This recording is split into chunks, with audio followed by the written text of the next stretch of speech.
Hey there, Dave Turner here, and thanks for watching my video Summiting Mount Everest. This is a post-mortem review of my bass cover of Elephant Gun as performed by Billy Sheehan on the David Lee Roth album Eat 'Em and Smile, released in 1986. Let's get right to it. Intro is pretty straightforward. Got that little bit of a gallop there on F sharp. In measure 6, there's this little tiny fill. So F sharp, up the 4, sharp 4 to 5 octave, and then 5/4 again. And that first harmonic, and that's your harmonics on the 3rd fret of the D and G string. Then we're into the verse. Every other inch of you looks like a lady. So don't get caught here, give us any night. And if you've seen my previous videos on this, nothing has changed for the verse. I'm still on the 16th fret of the D string, playing that F sharp, and I'm using the 3-finger technique.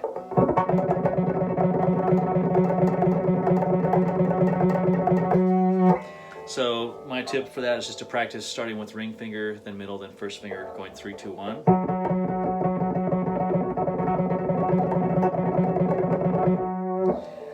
For this tune, because there's so much going on, it's easy to fall a little bit behind, and so I find that if I keep my foot tapping with those ride cymbal hits, that I can stay right on that. So I just sync my hand to my foot. So if you're having trouble with falling behind, that might help you out a little bit. We got that little scale that goes down. It's going F sharp, E, D sharp, C sharp, B to A. Now we're into the pre-chorus.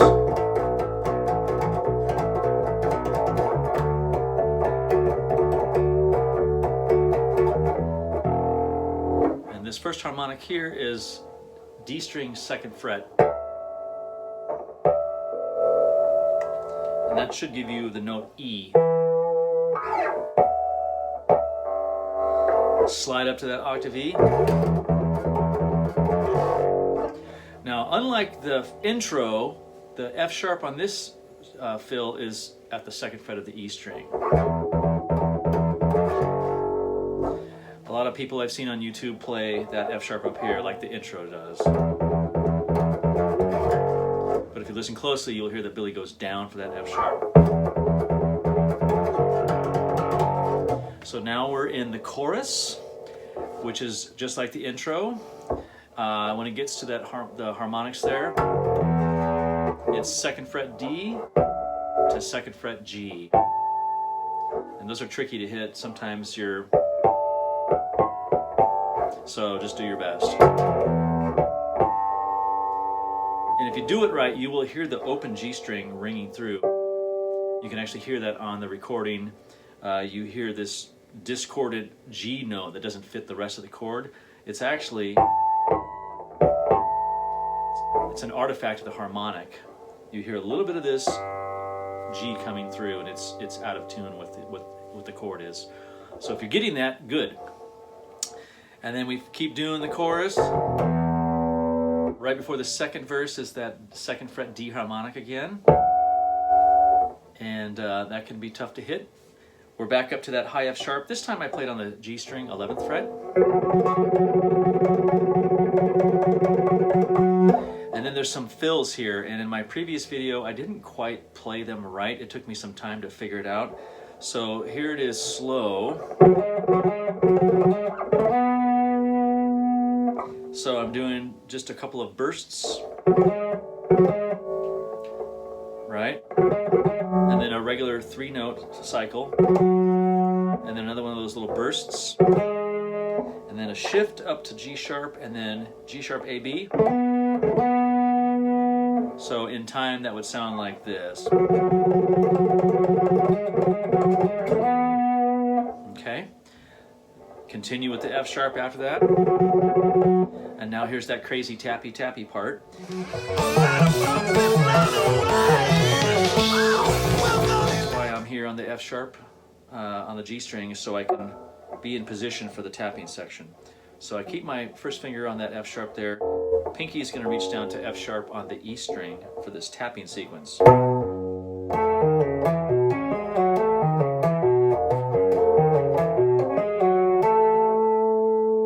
Okay.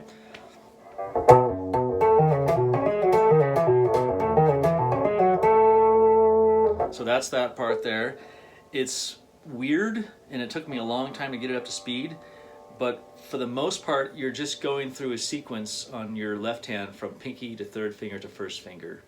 They change strings, but more or less, you're going to go in that sequence over and over again as you pull off and do the different notes.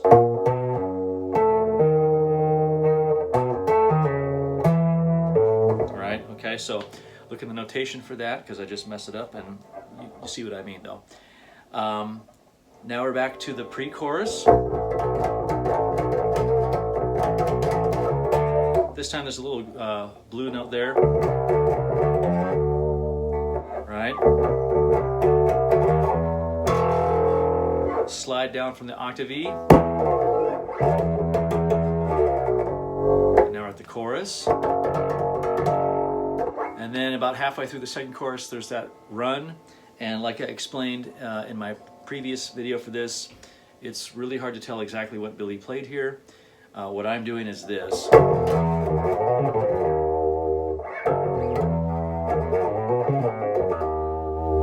So I play the F sharp to low E, and I go with my second finger to the 7th fret of the A string.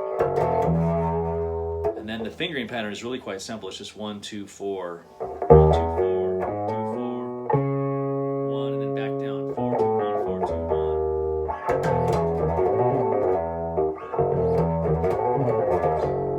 1. And then back to the low F sharp there. So if you have your strings really low and your neck really flat, that lick is not hard at all, because you barely have to move. So just practice that slow. And now we get into the bass solo proper.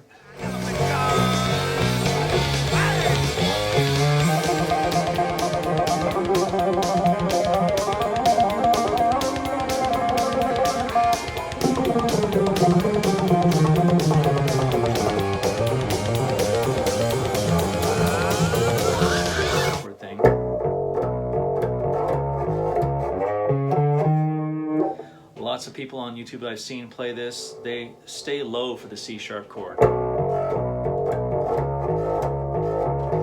Then they have to make this quick jump up to here. If you listen carefully, you'll hear Billy move up the neck.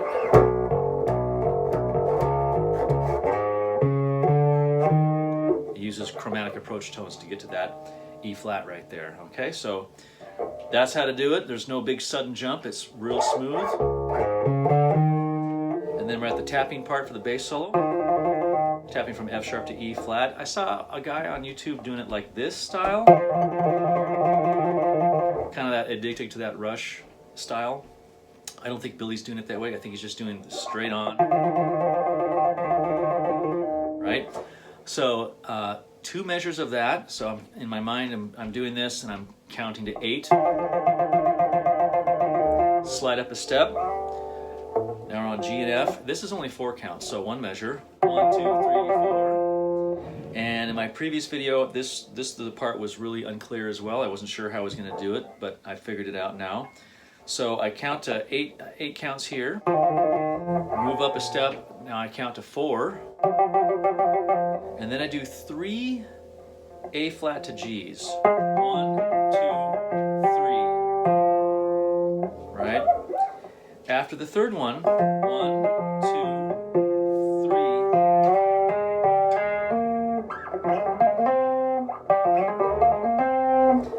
With my right hand, I'm moving up, G, A flat, B flat, C. My left hand kind of follows behind, so I slide from F to G, and then second finger on A flat, pinky on B flat. So I'm doing this.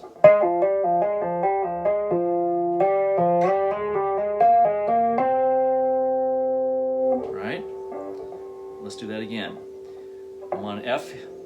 I'm going back and forth between A flat and G. 3 times. 1, 2, 3.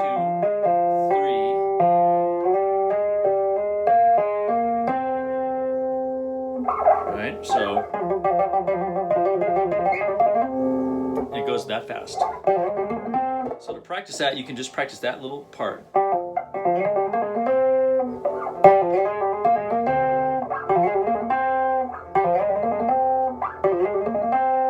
Okay.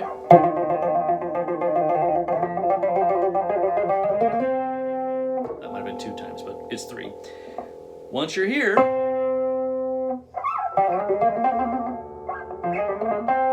now we do this 6-note sequence. We do that 6-note sequence twice. Then we do the first half of the 6-note sequence once. Right? So it's...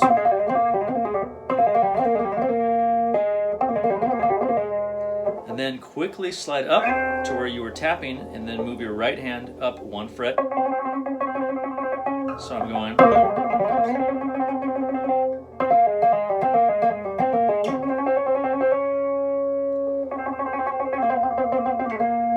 and then work your way back down. So again, slow.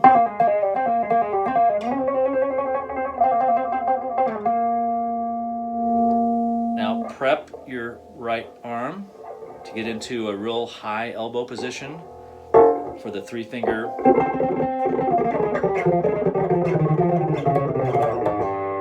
I like to do that all on the G string. It makes the right hand part easy. You just plant yourself there and don't move. And I'm starting on C, C, B flat, A flat, G, F, and then A flat, G, F, E flat, and then F, E flat, and down. F, E flat, D flat, C, B, A flat, G.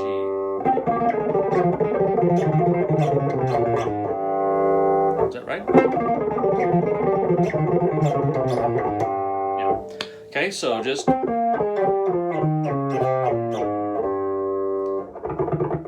stay there, and then we move up to this next part. And again, this is one of those parts that's almost impossible to tell what's being played, but this is the closest approximation. I hear some of these pitches, and I think this is as close as you're going to get. So G, A flat, B flat, up to C. So use a rake to come down from the C to the B flat, and then pull off A flat, G.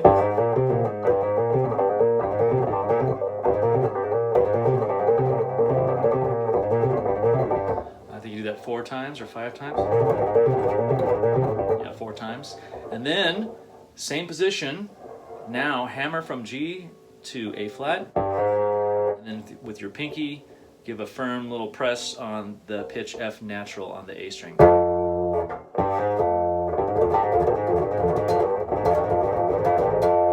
It's kind of noisy, but it doesn't really matter because the drums are covering you up anyway. And I think that's either 4 or 5 times. It's on my chart. And then 3 fingers.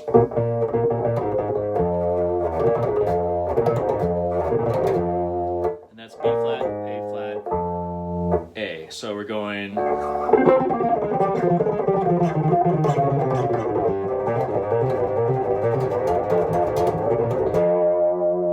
Okay, that's the bass solo. Now we're into the guitar solo. I'm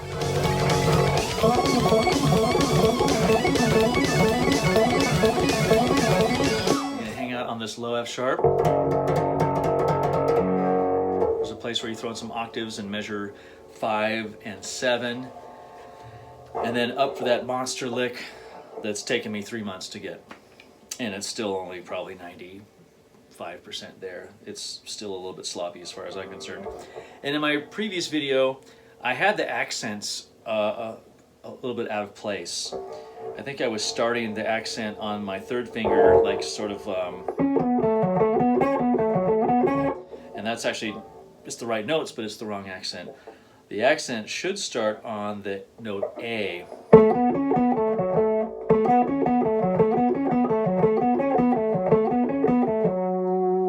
fingering that I've settled on was the one that I did say I was going to use back in March. And that is starting with my second finger, A, first finger, B, and then 3, 2, 1, going from C sharp to B to A. And then I drag my first finger down to the F sharp. And then I go back and start the sequence again. So it's a 6-note sequence.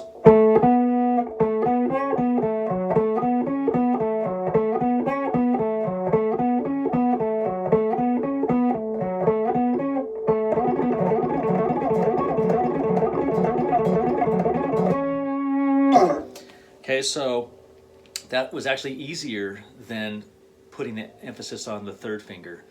So second finger gets the emphasis every 3 notes. 1, 2, 3, 1, 2, 3, 1, 2, 3, 1, 2, 3, 1, 2, 3. So if you just focus with your mind on your second finger doing that da da da da da da da da da da da,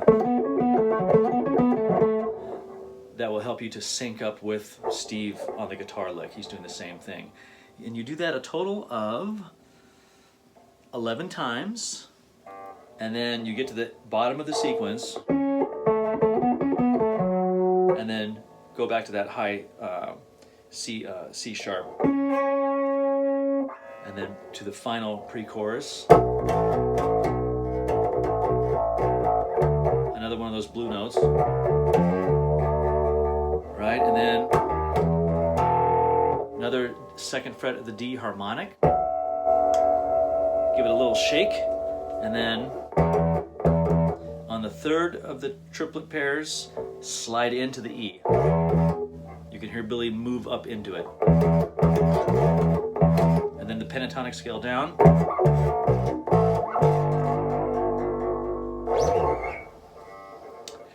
Okay, so there is my quick and dirty guide to summiting Mount Everest, playing Elephant Gun by Billy Sheehan. Hey, I said his name right. Good job. Leave your questions in the comments. If you want a copy of my transcription, here it is. PDF format, standard notation, no tab. You have to actually learn the notes. I will gladly send you a copy of this in PDF format. Just leave your email address in the comments below. And then if you made it this far, please subscribe to my channel, hit the like button, all that good stuff. Check out my Instagram as well. I have versions of some of these songs that are blocked on YouTube. I have the full version over on my Instagram, so you don't have to hear just the isolated bass. You can hear the full mix. And then also check out my bass lessons page over on Facebook. The links are at the top banner up here, okay? So, all right, thanks, take care, peace out. Don't try to use that thing on me.